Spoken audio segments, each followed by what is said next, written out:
Cheat on your wife with mine? I will burn your life to the ground. Way back in the early 2000s, I began to suspect that my wife was up to something. Our two kids were about 4 and 6, still young, but not so young they couldn't tell you something about what had happened in their day.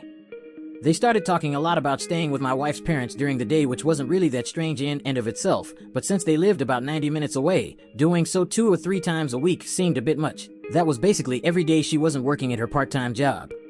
When I asked her about it, she denied it, but was never a good liar. So, I started tracking the mileage on her car, and sure enough, she was driving an extra 400 or so miles per week. I knew some shit was going on. Then one day I sat down at the computer and she had left a sticky note with her AOL password written on it next to the keyboard. I could not resist and logged in to read her emails and saw a few email exchanges between her and her college BFF where they discussed how my wife was regularly BFs from high school. No mention of details about him other than my wife also talking shit about his wife making fun of how she'd gotten fat after having kids. Anyway, I printed out these email exchanges and stashed them. I still needed to know the details, so I called a friend who was a cop and he suggested I call a guy he knew that had left the force to become a PI. Ron was great. I paid his retainer and gave him the emails and what little I knew about my wife's activities, and he figured out exactly what she was doing. His report detailed with photos and times/dates/locations all about how she would take the kids to her parents, then go meet this guy for lunch, then they'd go to a dumpy motel for a few hours, after which she'd pick up the kids and return home. At this point, I hired a divorce lawyer. My parents cheated on each other and the fallout absolutely mine and my siblings' childhood. It was something that was totally unacceptable. I also asked Ron to find out what he could about this guy. Ron absolutely came through. I learned his name, Bob, that he was married and had 3 kids. I also found out that he worked as a VP of sales for his father-in-law's business. At this point, I had my lawyer draw up the divorce papers. I also asked Ron for a couple more copies of his report, and one more thing I wanted him to do for me.